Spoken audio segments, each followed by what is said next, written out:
is called the Compass Method, which is about coming back to your own core values and looking at what is your own internal compass, not the one that you think you need to live by because the world tells you, but what is your own true north? What is your own internal compass? It's about awareness, reaching that inflection point, making a decision. What do I want to do about it? Then you move through the transformation, that rite of passage, the undoing process.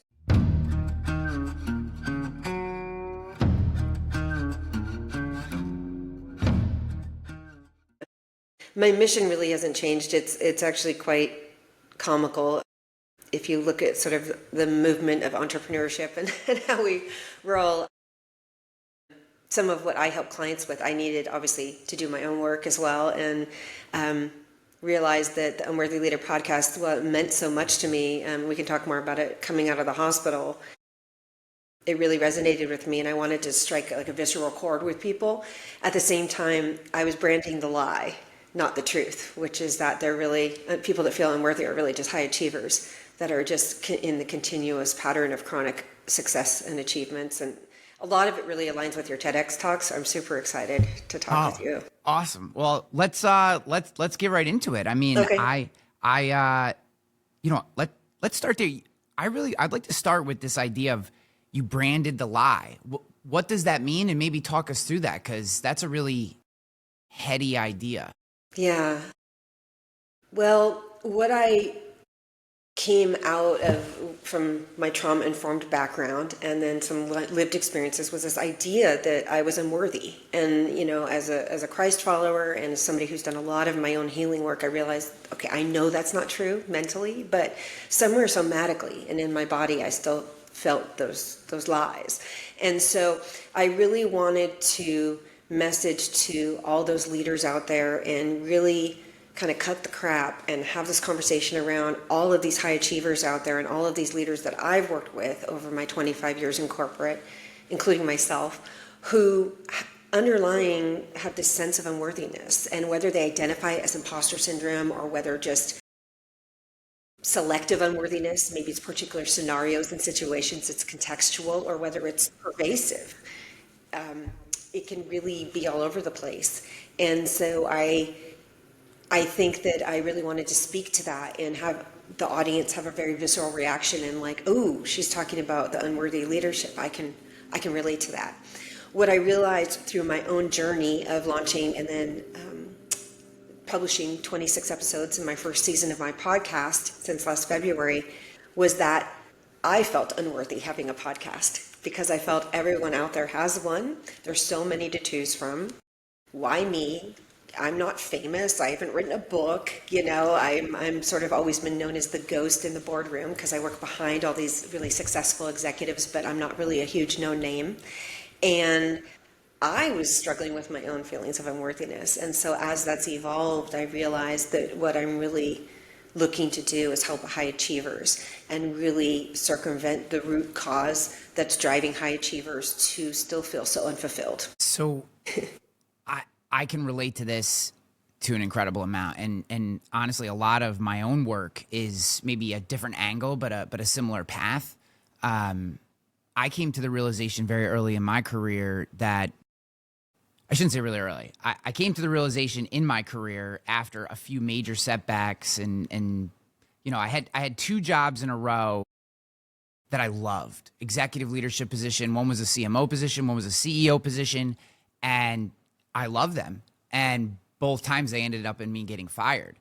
And in having to go back, reflect on those experiences, your first instinct is, it's not my fault. Why did they do this to me? All this kind of stuff. And that was really the moment when I started down my own path and when I did some self-awareness stuff, it came back to ego, right? It was always this sense of ego. And I think a lot of our unworthy feelings, and I'm very interested in your take on this, is ego. We build up this sense of what I should be or how people perceive me or the status symbols that I want people to see in me. And then but behind that, it's all empty. It's sticks. It's built on cards. You know, there's nothing actually there because you're trying to prop up this vision of yourself or this image of yourself that isn't actually you yet.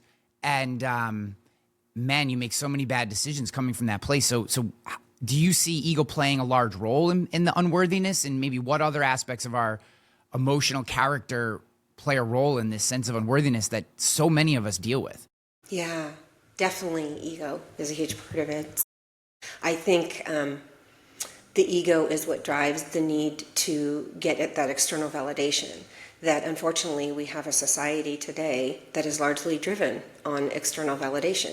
Think of it, and I mean, even from corporate standard. What's your market share? How are you marketing? Are you dressing appropriately? Are you, everything, I mean, you play a sport. My sons are both in sports. Okay, the scoreboard gives you direct feedback. How are you doing?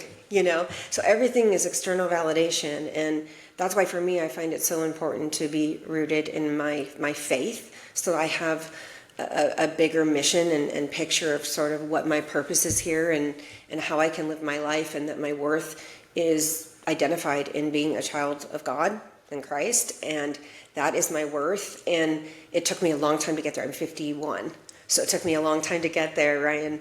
But I think that ego plays a huge part of it, and I think there's a lot of good things that ego can do too, right? There is a protective mechanism. There's a very long conversation we could have around all the good things it can do. However, I think there are a lot of lies that we end up telling ourselves in our society today around it. I think we think that proving will finally make us free. Like, oh, if I can just get this next promotion, I'll finally feel better. Well, guess what, Ryan? When you got that next promotion, did you finally feel better? Maybe for a little bit, right? Yeah.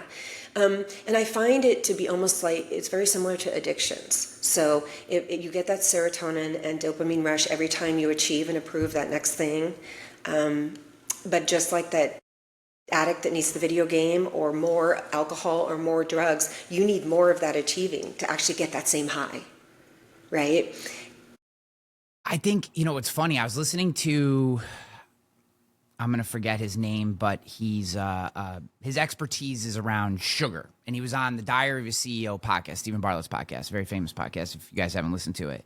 And he was talking about this topic from a neurochemical level, right? Why do we attach ourselves to things like sugar, right? Why do we attach ourselves to drugs or alcohol or porn or, gambling? And it has to do with the dopamine receptors in our body. And our dopamine receptors have a healthy amount that they can receive, and they have an unhealthy amount. And anytime we blast them for extended periods of time with more dopamine than those receptors can take in, they actually shrink in size to limit the uptake because we can only handle so much.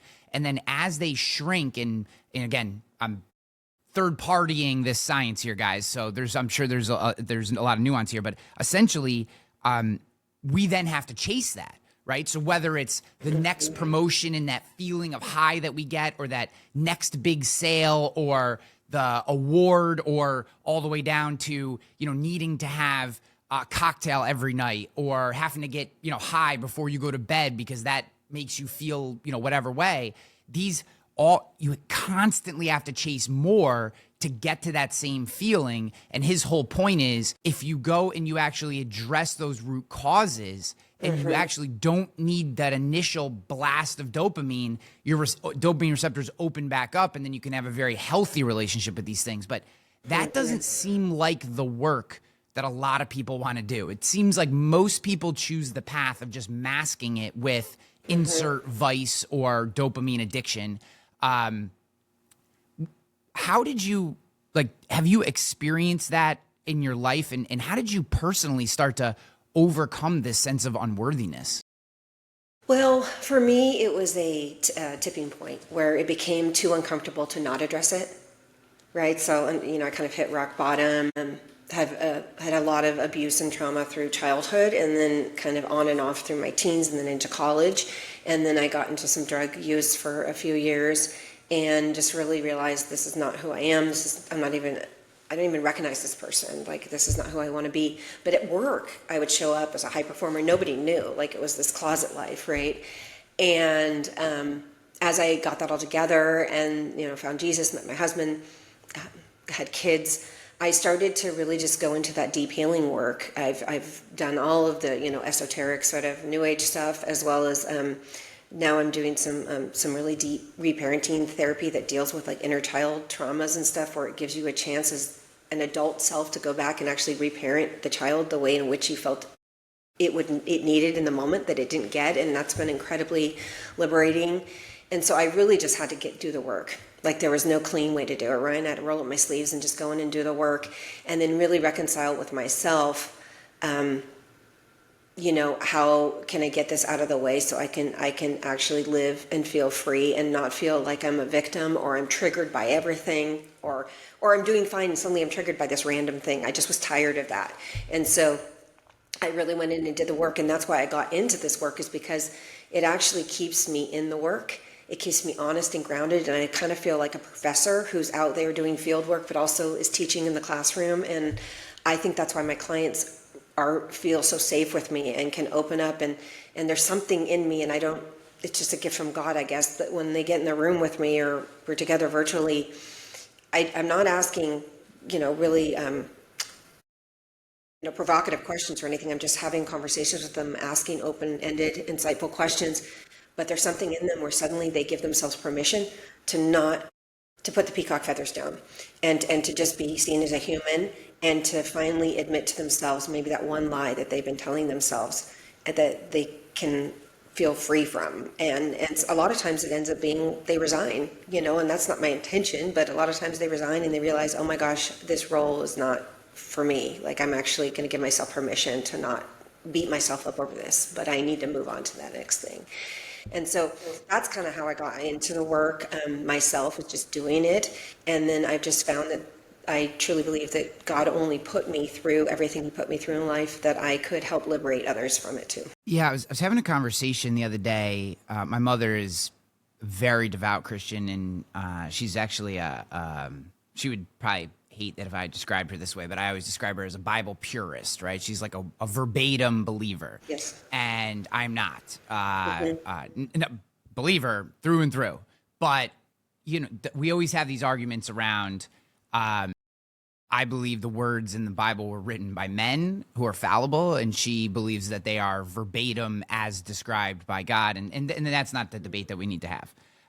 But I was talking to her, and she was asking me about some things that, I've been through in my life, and she's been in her life, and she has guilt for decisions that she's made. She has feeling, she has these sense of doubt around some decisions that she's made earlier in her life. And I said to her, like, and I firmly believe this, I don't think you can understand good if you haven't lived and experienced evil. And I don't necessarily mean pressed upon you. I mean, decisions that you've made, actions that you've taken in your life that were driven by the enemy. And I think, some people feel like their only acceptance will be if they live this pure life, like if they've never made a bad decision, or they've never done something that was, mean or vengeful. And it's like, no, that's part of being a human. And it's very difficult. And I think what I hear you saying, and I'm sure this is what your clients can experience from being around you, is that they can sense that you've lived it, so they know they can relate to you. If you came in and you were pure and I've never made a mistake and I've only ever been successful and like so many people present themselves, you're like, well, wait a minute, how are you going to understand this crazy shit that I'm going through, like these horrible feelings that I'm having, if you've literally never experienced what that feels like? And I honestly believe you have to go through that to be able to be in the position that you are and help people the way that you are. So how do you start to break that down for people? How do you start to present yourself to them in a way where they can understand that you to some extent understand where they're coming from and have experienced similar?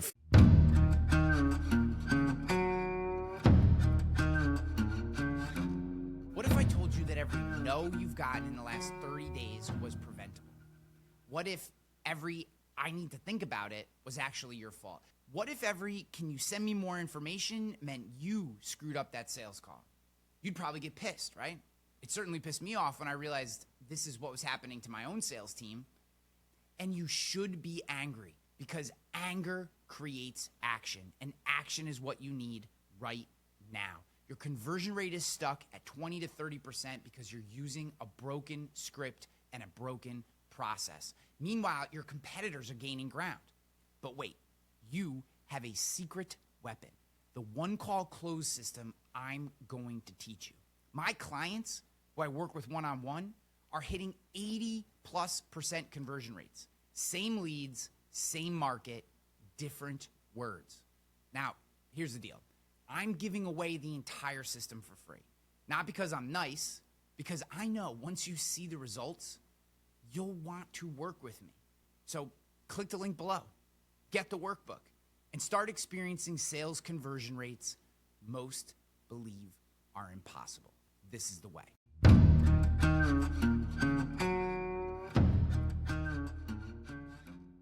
Feelings. Yeah, such a great question. Well, I'm a big fan of vulnerability. It needs to be selective, and I'm a big fan of it in service of, right? So I would only share something with you that I felt would really be in service of you, not to make myself, not to fill that ego. So that's a learned skill, and it takes time to really feel into that and make sure that you're not doing it for the wrong reasons. But I often will share within context that, stories from other executives if I'm meeting in the corporate context, so that they feel like, okay, she's worked with executives that have felt down and out, or felt like they're in over their skis, or they're not ready for this promotion, or they signed up for this job and now they're realizing it's everything they didn't want, and they've got families to feed and all these things. So, in that context, I share it with my private clients in my practice. I'll share some of my trauma-informed background, whether it's sexual assault or abuse, or it depends, on what's appropriate, to help them understand that, look, I've walked through the valley of shadow of death as well, and we all have different valleys, and there's no comparison. This is not meant to compare mine to yours, and there's not one that's better or worse. It's all relative, but I want you to know that I've been there, and I can hold space for that. And there's a coach I had years ago, Steve Chandler, and I think he even wrote it in a book with Rich Livin, and I loved the quote. It said, "You can only take clients as deep as you've been willing to go yourself." And I think you've summed that up very nicely in your question. Yeah, I agree with you. It's someone said to me one time, we were talking about how to get through to employees, team members who we knew had a trauma, right? Maybe we don't know what it is, because obviously that's private, and a lot of times in that relationship you don't necessarily want to know the specific thing because of different reasons, but they've been through something. And what he said to me was, it's always whatever they went through is the worst to them, right? To your point on comparison of trauma, like there is an weird anti-side to trauma where people will almost hold their trauma up as part of their ego, right? Like, look at how bad this thing that I went through was, and my thing was so much worse than your thing, and that puts me at a higher level of awfulness of previous life than you. And his point was, and I thought this was such an incredible point, he's like, whether it's just your parents ignored you, or you got the crap beat out of you every day by your dad with a belt for the first 12 years of your life, right? Those are the worst for both those people. That's right. And the feelings that they have about those things are the same feelings, even though, if you were to technically stack them, most people would probably choose being ignored, although that presents a whole slew of issues that are also oftentimes subtle and deep-rooted as well. But I thought that was a really interesting insight that I hadn't wrapped my head around, that it's like, no matter what they went through, it's the worst for them, for that person, and they're feeling that same sense of pain.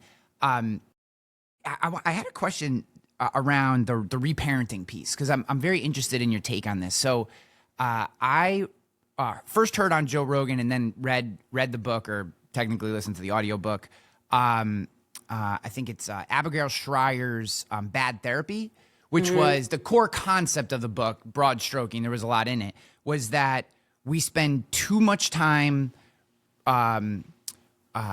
looking into our past, reliving our past. And if we spend too much time bringing up these old things that happened that are terrible, but if we keep bringing them up, we end up reliving these moments over and over. And her point was at some point we have to move on. So you obviously had a really powerful and productive experience with this idea of reparenting, which I think is really interesting. Did you feel any of that? Do you where do you kind of stand on spending time evaluating and kind of reliving those past moments as a way to get past them? Yeah, that's such a great question. So just to back up, I did therapy when I was 13, 14, 15, and then I stopped. And then I got into coaching in my 20s. So I was always very much the coaching methodology of, looking forward, not really looking at causality and always moving forward. Only in the last year, as my parents start to age and it became really pressing for me, like, oh gosh, before they pass on, I really want to heal some of this stuff. Like, I feel like when there's things I'm not going to be able to say once they're gone, but I need to do some work before I can say them, those kinds of things. And so I went back to therapy, and I think Abigail's right in what she's saying. I think it can become keeping you in the victim cycle. It can keep you kind of beating a dead horse, pardon the analogy, but just really ruminating on something and feeling stuck and giving you an excuse to feel stuck. I think this is where the power of slowing down really comes in and really giving yourself enough space and time to really sit. And this is where somatics also comes in, to feel in your body. Am I just what am I benefiting from reliving this lie and ruminating on this story? Because it's benefiting you somehow, because that's why you keep doing it.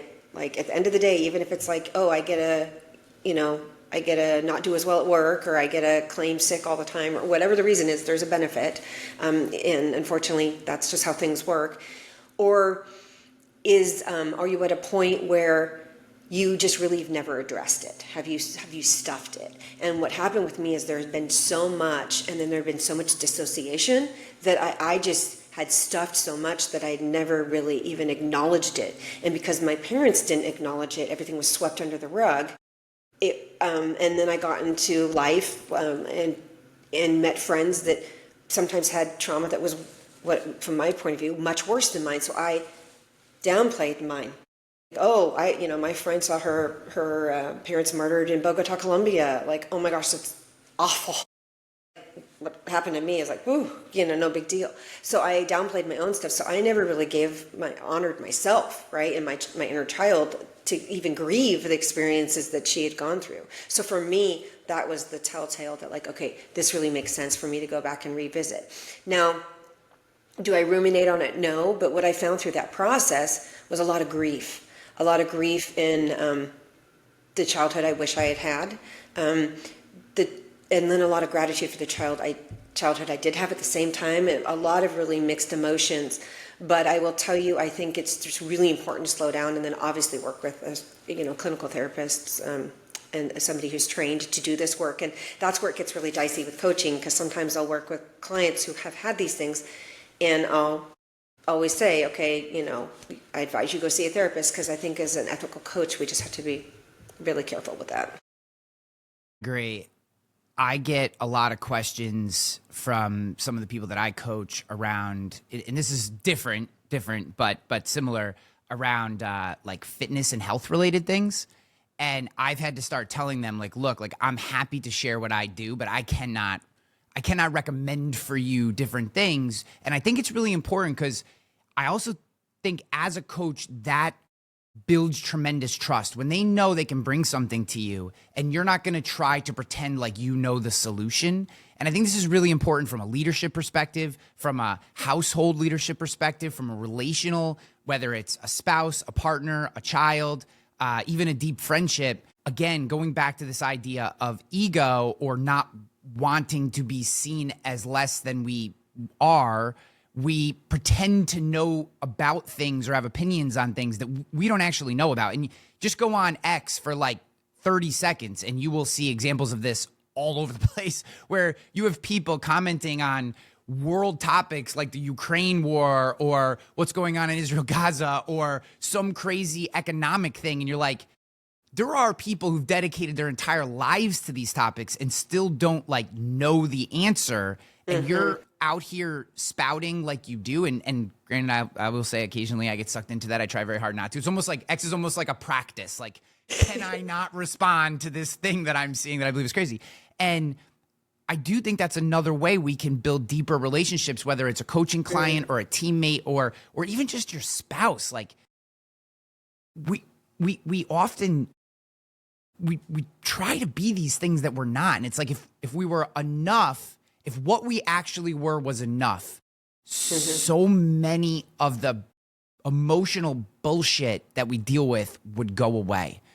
Does that make sense? Yeah. Oh, totally. And that's why, even though I label myself executive advisor or, in my work, I'll be an executive coach or a leadership development consultant. That's really just the nomenclature, right? That's just the container that they understand.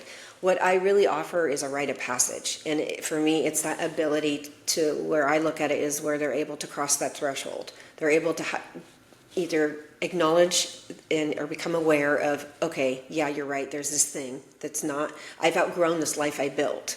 It worked for me 20 years ago or 10 years ago, but guess what? I've outgrown it, and I need a new fish tank. I need a bigger fish tank. And so I help them create the bigger fish tank, and then also figure out how can they live in alignment with who they are and their vision and their values without all the things they've lost along the way, trying to stuff that vision, that old vision. And so a lot of times they'll come to me and they hit an inflection point where they're like, okay, oh crap, I get to make a choice. And then they get to make a decision at that point. And guess what? Some of them decide, like the board game, back to start, right? And that's okay. They're just not ready. But the others, I call it the threshold. They're ready to cross that threshold. And that's the rite of passage. And that whole rite of passage is about undoing, unsubscribing,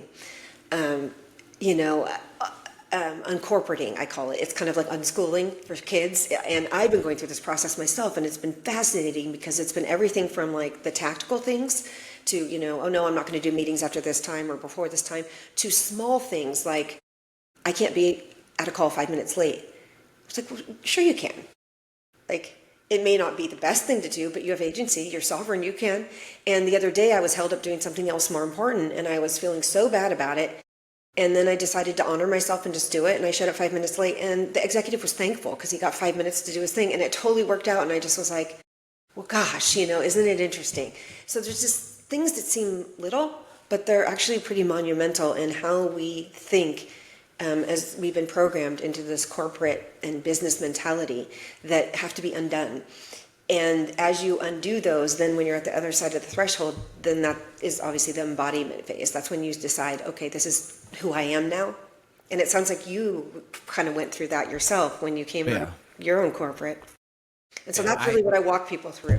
Yeah, I think that is phenomenal because social media gets a bad rap, right? A lot of people, we all use it, yet everyone, there's like this, it's almost, I'm going to try to articulate this the right way. I feel like there are certain things that it's just like accepted to bang on without ever positioning the other side. And social media is one of those, right? Everybody uses it, yet everyone will also go, oh, and it's also the worst, and da da da, and it's rotten. And it's like, I feel the opposite. It definitely can suck some time, and I have to be careful because I'm a ferocious consumer of information. It's just the way that my brain works. It's like how in the first Matrix, like Neo gets the thing in the back of his head and he's like, give me more. And he's like learning on karate and monkey style kung fu and all this stuff. That is like the way my brain works. Like if I ever get sucked out of the Matrix and that plug goes in the back of my head, that's like heaven for me. Like give me all the info. That's just the way my brain operates, for better or for worse.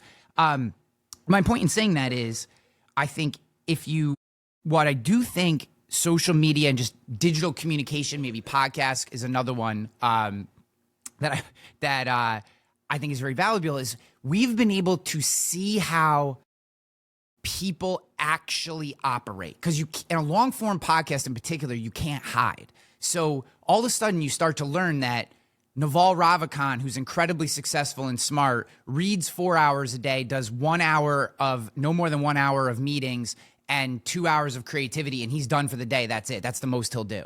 And you learn that, this other individual works this way. And all of a sudden you start to, I think what starts to hit me at least was, I don't just have to do it the way that business was run in the 80s and 90s. I don't have to, just because everyone else shows up at 8:30 and leaves at 4:30 and, a day is stuffed with meetings, that's how every day has to be. And I can set my life up so that I can make sure that I can pick my kids up from school every day, and there being no issues with wherever I work. Like, you can have that if you want it. You just have to craft your lifestyle to get there. And it may not be the job you're currently in. It may not be the field you're currently in. But if that's what's most important to you, that life is available to you. And it's okay to want that life, which I think is the most important part. Like, for so long, the idea that, look, at 3 p.m., I'm not taking a meeting at 3 because I have to pick my kids up. It's just not happening. I'm good at 3:30. I'm good at 2:30. But at 3 p.m., I'm picking the kids up from school because my kids are 11 and 9. I'm in the golden years, and I don't give a what you say or what your meeting is or how important it is. I'm picking them kids up from school. That's if you don't like it, I don't have to work for you. I don't have to work with you, whatever. It took me 42 years to figure that out. But I only figured it out because of conversations like this, like these deep, long form conversations where you get to go back and forth with people and hear like, wait, Kendra's okay sharing her trauma with her clients? Like, I can share more than just my surface level expertise with the people that I work with. Like, it's like, there's so much permission granted if you use these resources from a positive standpoint, I think. That's right. Yeah. Well, and a quick story on that. So last year we went river rafting, and I ended up getting bacterial pneumonia, and it turned into sepsis. And so I ended up in septic shock with respiratory failure and the beginning of liver failure. And I'm very healthy and almost died. And I had some really interesting conversations with God while I was in the hospital. And one of them was actually, I believe I was having a near-death experience with a life review. And I sort of saw all these things. I felt that I just remember myself talking in my sleep and keep waking up, and I was just sweating and just, please forgive me for this and all these things I had done. And what was so interesting was that the passage Luke 12:25 came forward for me, and he said, what your biggest sin is? And I was like, no, he goes, worry. He said, did you not live an hour more of your life because of all your worry? Oh my gosh, like if I counted all that, hours I, worried, fear, worry, concern, however you want to frame it, that was way more, I guess, than all these, like lying to my teacher in second grade or whatever, all these things I was thinking about. And I thought, wow. And so the reason I share that with you is I came out of that experience a different person and realized because of my experience that how grateful I am for each breath. I mean, literally at that level of like second to second. And we take so much of that for granted, Ryan.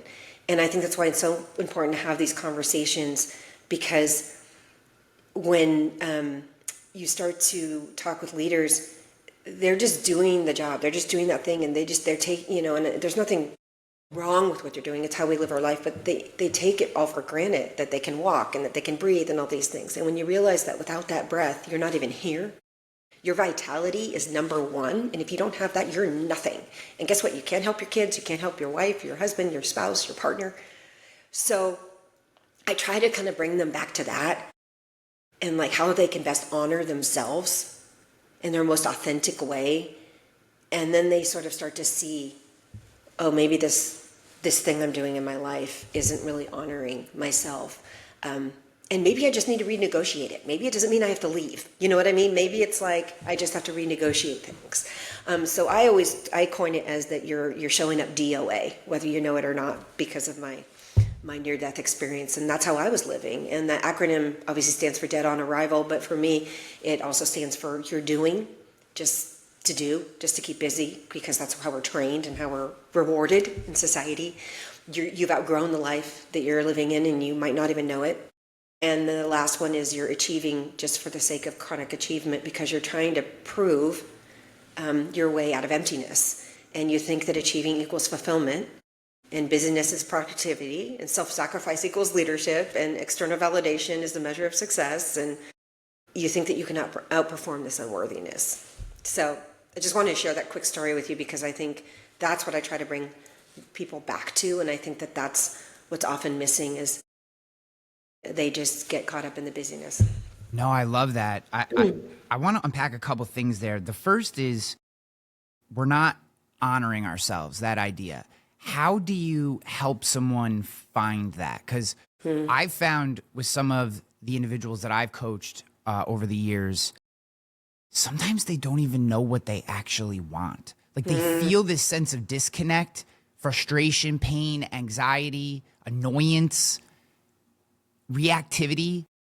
So they know something's wrong, but when you ask them, like, what do you really want out of this job, even not even going all the way to their life, like people just don't know, or they can't articulate it. How do you get them to, how do you get your clients to a point where they can actually articulate to you what the life is that they would actually want if they could just, wave a wand and craft that life for themselves? Well, it's not, I mean, so there's not like a one solution for all, because I know I was there probably even like 15 years ago. And I remember a coach asking me, what do you want? And I was like, I just started crying. I'm like, I don't know. And everything I'd answer is like, well, I want my kids, my husband. No, what do you want? So everything was about everyone else, which isn't a bad thing to want, but you also have to be clear on what you want. For my own personal story, this doesn't have to be true for listeners, but it sometimes can be. So just a heads up is that, I had realized that I'd lived a very codependent life where, like with a codependent parent. And so everything was always about somebody else and taking care of others. And in order to stay away from acknowledging my pain and trauma, I was just always focused on everyone else. And so, that took me years to kind of really get to the bottom of it. But I think it depends on the person. But I think a great place to start with someone who's very cerebral, Ryan, is let's start with what you don't want. Let's get really clear on like what are the non-negotiables that you don't want. And then let's go back to the non-negotiables of things that are important to you. Because because you're never going to get them away from their values, right? If their values are family and faith and community, then that's a great place to start. And so sometimes I'll have a values conversation with them, and then I often tell them to visualize the values like a tree and kind of play with putting each one as the trunk of the tree and the roots of the tree. And so what you'll find over time is most people, even though family and community and prosperity or, wealth or a career, things are on their list, there's always something that's the roots of the tree. And so for me, it's spiritual connectedness. For me, I want to feel that everything is being done through the purity of a spiritual connection. And that doesn't mean my family's not important, but if I do it through that lens, it's so much more rich for me. And so that's kind of an exercise I'll do to help people visually kind of see like, okay, I can have all these values, but there's really one that's a core driver that without it, the other things don't light me up as much. Does that make sense? It makes complete sense. Yeah. Oftentimes, I think people give lip service to family, community, some of these things because that's what they expect people to think that the answer should be. Like, good people, prioritize their family. And that's not true, but you can't be your best for them if you're not your best for you. And that is a very difficult thing. And find in myself, so I'm gonna speak for myself. In the times when I felt the most disconnected, the most off kilter have been when, it's weird to articulate this, but it's something I've been playing with in my mind a little bit lately. It's like in the moments when I was afraid to shine, I feel like we don't talk enough about, we talk about the fear of failure all the time. Fear of failure. I have a whole diatribe that I could go on because I don't think failure is a real thing, and failure is a construct. Totally agree. Yeah. And, that's a whole thing. But there's this whole other side of it, which is a fear of success. Like, there's absolutely an unspoken, unarticulated fear that so many people live with of, what if I was the best version of myself? Mm-hmm. What does that look like? I think that is actually scarier for most people, myself included. Me too. than failure, right? Failure, at this point also, I've had enough practice at it that, I know I'll survive for the most part. But man, what if what if I get that enormous speaking gig? What if, some major, Joe Rogan, Diary CEO podcast calls and your life is going to change if you go. Like, what if all of a sudden you do get to that place that you've said you wanted to get to, and now you got to be that thing? That, I think, is way scarier, and we do not talk about it. One, you said you shared, so I really want to hear your feelings on this. And two, have you experienced this with your coaching clients, and how do you help them through this? Because there's not enough literature on this topic, in my opinion. Yeah, I agree. So first, I also want to tie it back to what we just talked about, because I think a lot of people are afraid to even admit that that's what they want. So that's step one, right? So someone's like, they're afraid to admit, well, I want to have $1 million company, because they think it's selfish, greedy, whatever, so they put all these constraints on themselves, right? And so they're afraid to even admit what they really want, which also gets in the way of them knowing what they want, right? Because they feel guilt or shame around it. So that's a whole nother topic we could dive into. But I definitely have felt that, because when you start to think about the power, and I mean that from a impactful way, not a manipulative way, that one can have when they actually are at their best and can achieve anything they want, we are really powerful human beings, and we can do a lot and be really impactful. And so I think that can be overwhelming for our nervous system and for us to kind of put our heads around. And so we self-sabotage, which is, a very well studied topic and, and whatnot. And so I've caught myself getting in that over the years as well. And I think even with the podcast, I had to be really careful, like with the name change, like, okay, is this another form of doing that? Because it was starting to get some good traction, get some YouTube traffic and Spotify traffic. And then I really just settled in and did some meditation and prayer on it and realized, no, this is the direction I want to move in. It feels more aligned with where I want to be. So I think it's really, in my practice, I think it's really hard, because a lot of people, first of all, they don't necessarily know what they want outside of what they're told they want. Well, no, I want this job. And then they're afraid to admit it. And so oftentimes we just have to have conversations around, well, who are you outside of work? What makes you happy?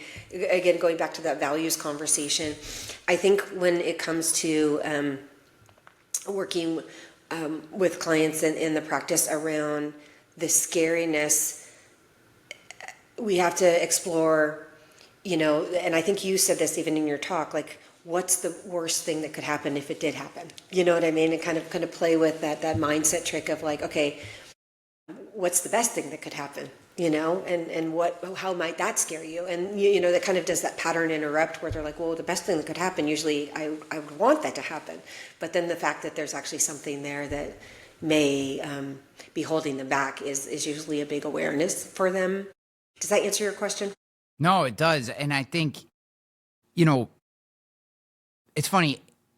We have these conversations and the questions always end up being so tactical that you come out of them, right? Like I find that when we talk about some of these really larger, more introspective topics on the show, people love them, but then the questions are rarely about the high level ideas. They're about like, how do you actually get there?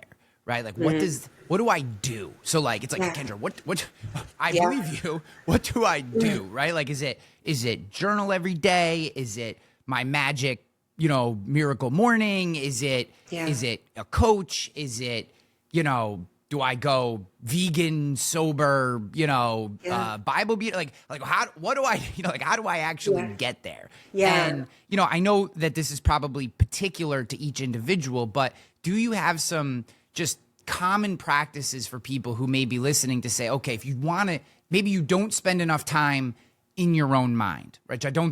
I think today in particular, the vast majority of our society does not spend enough time inside themselves. And I don't mean ruminating on the past as we discussed. I mean, just literally, what am I feeling right now? What am I thinking right now? Why do I feel this way, et cetera? To start to get in there and actually do that, what are some common practices that you've either used yourself or coached others on that start this conversation, that allow us to start talking or understanding ourselves at a deeper level? Yeah. So there's three things I'll offer. So one is I'm actually an emotional intelligence advisor as well. So I am a huge fan of the emotional intelligence assessment for those that want data and are very cerebral. It's not super expensive. And what it shows by and large is it shows not just how intelligent you would be on a scale, but we're usually less concerned with that. What we're looking at more is how aware are you of your emotions and how much are they getting in the way of your self-regulation. And the thing I love about it is that unlike other psychometric assessments, it's not behavior, which typically doesn't change. It takes a lot of work to change it over time. It's skills. So you can actually take the assessment and then decide, oh, I want to work on my emotional expression. And then in 30 days, take it again and see that number improve, which I think is super empowering and great. So that's a great place to start. And what you'll find on that assessment is, by and large, most people have a pretty low emotional awareness number in comparison to their emotional expression and assertiveness number, which means that they're speaking and acting before they really understand what's going on. So that's like a huge aha and a great tool just to generate that awareness, and then you can work with a coach or somebody to work through that. The second piece is I created my two methods. One is called the Compass Method, which is really about coming back to your own core values and looking at what is your own internal compass, not the one that you think you need to live by because the world tells you, but what is your own true north? What is your own internal compass? And then I walk you through that method as part of what I call my Aim True method, which I alluded to earlier, but it's really about awareness, reaching that inflection point, making a decision like, okay, now I really see where this one thing in my life, or maybe it's more than one, aren't working. What do I want to do about it? And then you start to move through the transformation. You start to move through that rite of passage, and then you go through the undoing process as you cross that threshold, and then you move into embodiment. And so I walk them through that in 90 days. That's the process I've seen that's worked for me personally over and over again. So that's the one I use. But as you said, it's very contextual. Maybe eating vegan is the right answer. Maybe Miracle Morning is the right answer. I think all these things help. However, they're not going to get to the root cause. And I think to get to the root cause, the number one strategy that my methods allow is giving yourself the grace of space and time, like you said, to have some reflection and really ask yourself the tough questions. Like, what is it that I'm afraid to see? What is it that I'm afraid to say out loud? And acknowledge, what is the one truth that I'm afraid to admit, like what's not working for me anymore in my life, and make a list. And it doesn't have to mean it's cast in stone. If you make a list, you may realize that, okay, next week this one went off the list. It's just start learning to have that relationship with yourself where you're taking time to reflect and have that mental processing time like you talked about. We're really good at talking, but we're not really good at listening, especially to ourselves. Have you ever read the book The Untethered Life by Michael Singer? Yes. Yeah. So I probably one of the top 5 most recommended books on the podcast that I've talked about. If I had to put my finger on one of a few books that has literally changed the way that I operate as a human being, it was that book. And if I had to broad stroke it, it's essentially the voices in your head are not you. And I'm giving you permission to not listen to them. Mm-hmm. Doesn't mean they're not data points, right? But all this, the way I think of it, just the way my brain works is like, I was like, oh, that's not me. They're just data points. That's just my body and my mind sending me signals to keep me alive for one more second. Mm-hmm. Oh, that's why it tells you to stuff your face full of food, because, your body's going, I need calories to survive, because it could, I still think it's 150,000 years ago where I may not eat for a month, right? Like it's just, and then all of a sudden I started, it was a weird moment, because it was almost like I was meeting myself for the first time again when I stopped listening to that voice, because that voice was like, you're not good enough. You didn't come from enough. You haven't done anything. All the things you said at the beginning, right? You haven't done anything worth doing. You didn't come from a family that's worthy. You don't have any interesting, you're not the 3rd generation son of some prince from wherever that's a fun story. You weren't like abused as a child so badly that that's a story worth talking. But like, you kind of had like this lower class but semi fine upbringing in a small shitty town and kind of made your way out, right? Like, no one gives a shit. That's not worthy. Like all this stuff going on in my head every time I wanted to do something. And when I finally just went, oh, you're kind of an asshole. I don't really like you because you say things that don't, isn't aligned with who I am. And now I have permission not to listen to you anymore. And that may sound crazy, but like, I literally sometimes will tell the voice in my head, you're an asshole. Like, not out loud. Like, but myself would be like, nope, that's kind of a jerky thing to say. Like, I'm not with you on that. Like, I'm going to keep going. When I tell people sometimes about that book and about what I just told you, articulated in different ways sometimes, but I don't think most people know that. Like, I honestly think most people believe that voice in their head is them, like some subconscious thing that gives a crap about them actually speaking to them. And they don't realize that it is a selfish portion of either your brain or your body communicating to you to literally keep you alive for another second, which is their only goal.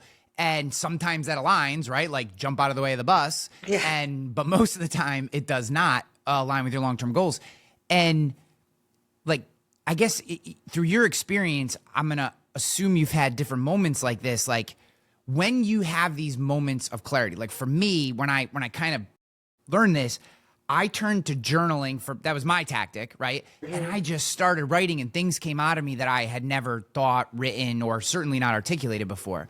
When you've experienced these moments of clarity, how do you solidify them in your life? Because I think they can be blips, right? You have this moment where you're like, oh, wow, that's not who I want to be. Like, I actually want to live this life. I'm okay making a little less money to have a little more freedom to be with because that's what actually aligns. And then we forget and we go right back to doing what we've always done and we never put it into practice. So how, when we have these moments, we find something about ourselves, or we are like, we really lock in on a value that we would like to live by.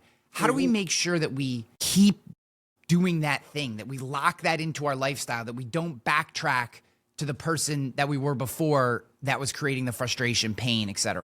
Yeah, I love that question. So first of all, there's one core question I ask myself every day, and now I ask myself probably hundreds of times a day.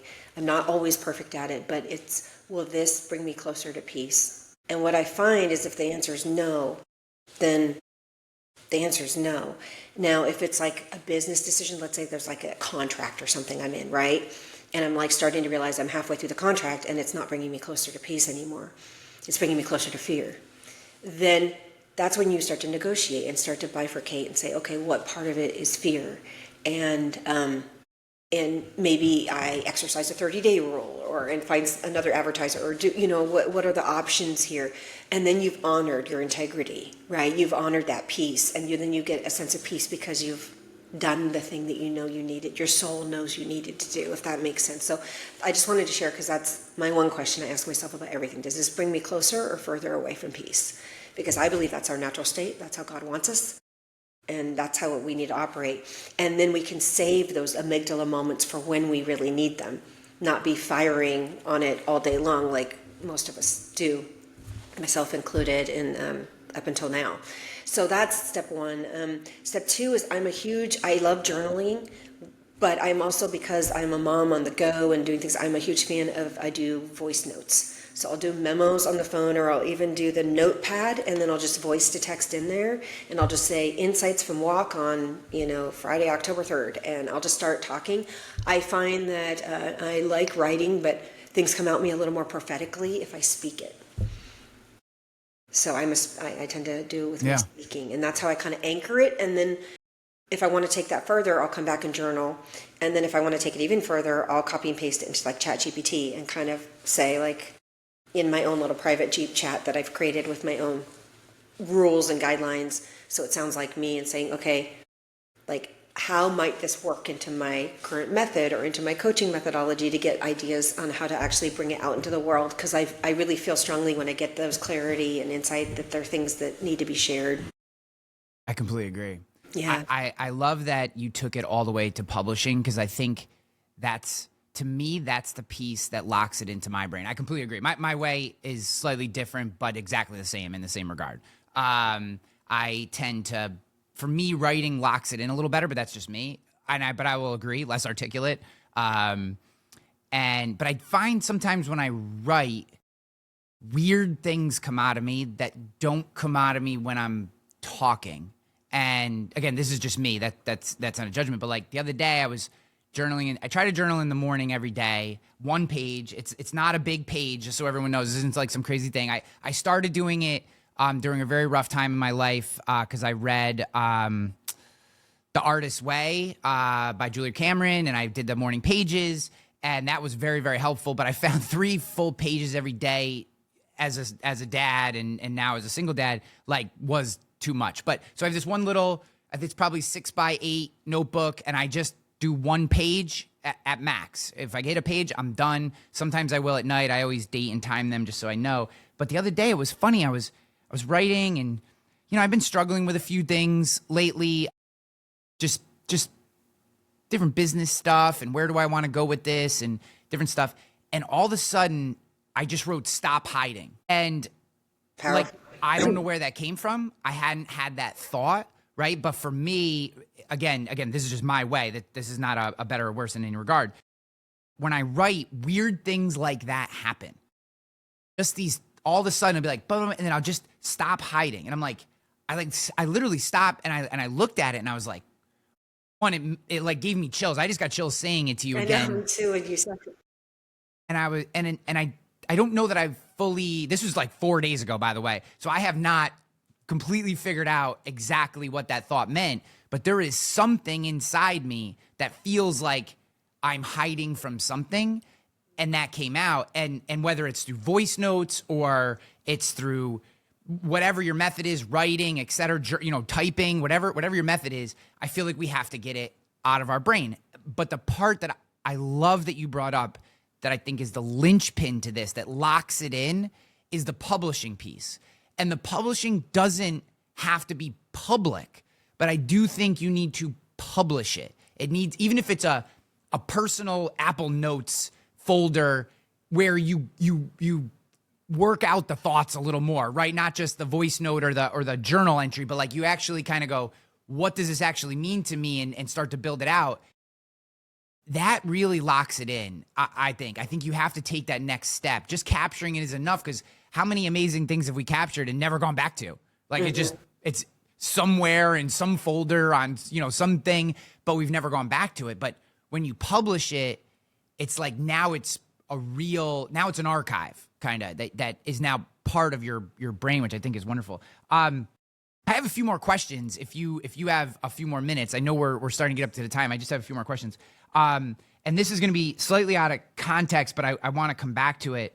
How do you know when to transition from like dealing with your shit to like suck it up and just go get it done, right? Because there is another side to this sometimes too. That's like, you can almost be too introspective sometimes. And sometimes it's like, look, like, everything's not perfect. Yeah, you got this pain. You're frustrated by this, but you also got to go get some shit done. Like, how for you do you like compartmentalize that shift, or how do you know when it's time to go like, okay, I've thought about this enough. Now it's time to go execute? Or is that not a decision? Is it all part of the process? Like, I'm interested in that for you. No, I love that, because as a ruminator and a thinker, I have spent a lot of my life overthinking on things. I think for me, the way I do it now, at least at this season, is my body. So for instance, if I am like really tired and just feeling like I'm hitting a point of like a day or two where I'm really just exhausted, kind of out of nowhere, but my brain is like, no, you need to do all these things, I listen to my body. Like, my body's like, nope, like, trust the process, take your time, if my body is energy, but my head is like, no, stop, this and that, so I find that my body tends to be more the truth teller than my head a lot, because of the conversation we had earlier around voice. So just getting really clear on that voice and whose it is. Is it yours? Is it, God's? Is it a higher self? Is it your, angry stepdad? Is it, whose voice are you hearing, and what are their intentions for you? So I think that's really an important part of it. I think, for me, this may not work for everybody, but I usually have it's usually like a 24-hour rule. Sometimes it can be 48 or 12. It has a standard deviation there a little bit, depending on what it is. But like, for instance, if like something bad happens, like let's say I lose a client or something, I'll give myself 24 hours to feel bad about it. And then say, after that, Kendra, you're done. So here's your 24 hours, And so I try to kind of put rules on it. Obviously, if it's like a death of a friend or family member or something, you need more time than that. But what I do is try to give myself time to grieve in each day, So like you're going to be grieving throughout the whole day, but like deliberate grieving time. Like these 2 hours, I'm going to go on a walk, and if I cry, I'm just going to cry, and actually build that space into your life for these things so that you can move through and move on. And so, for me, those tools and tips work for me.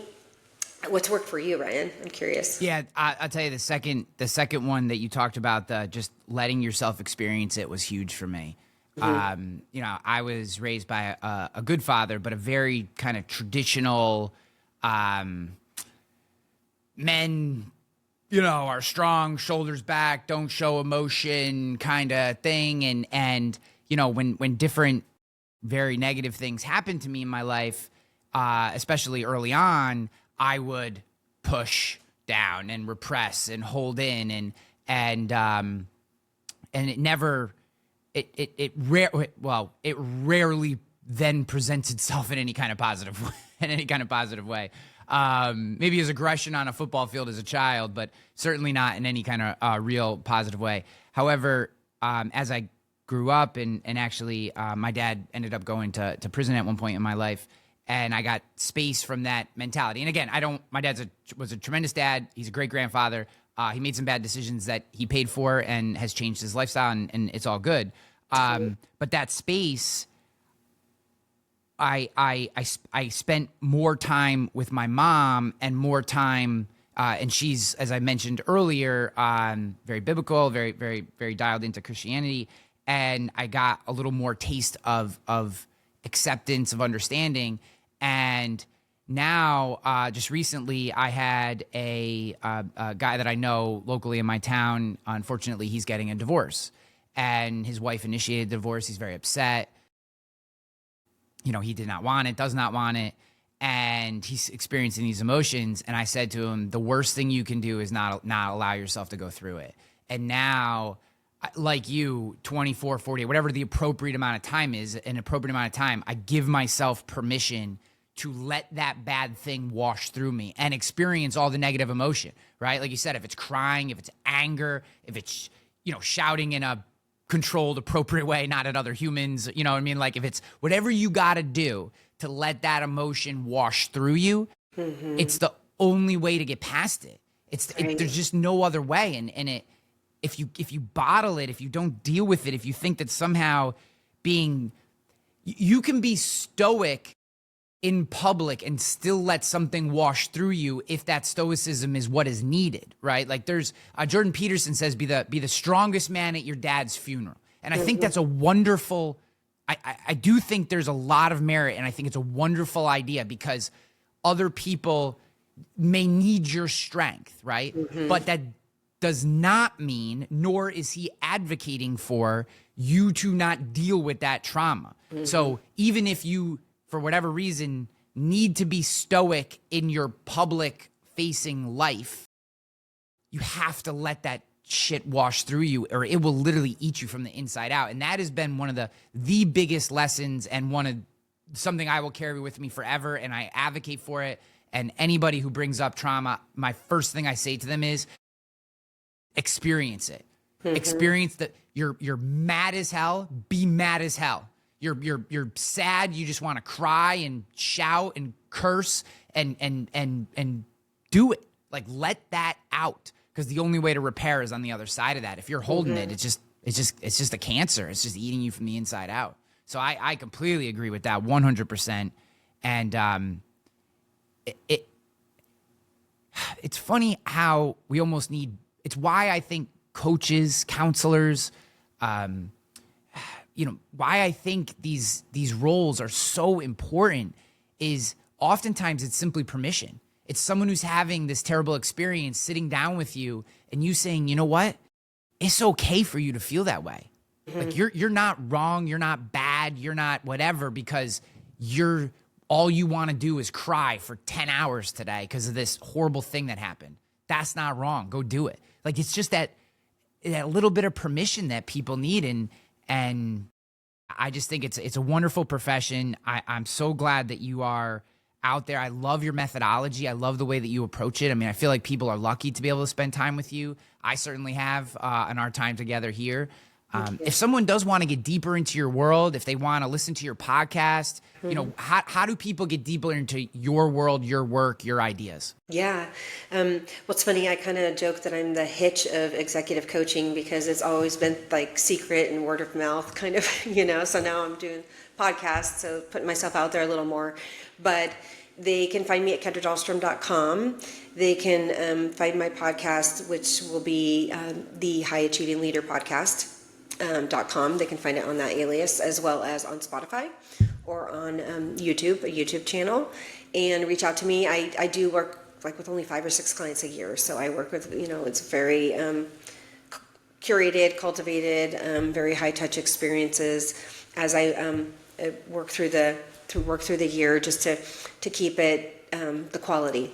Quality is really important to me, so I want to have quality and attention to detail. And a lot of what these people are going through, as you've mentioned, are intense moments and life transformations. So whether it's career or personal, it's just important that they have the support they need. And I want to be, to your earlier point, I need to be at my best self in order to do that. So that means I only can take so many people a year.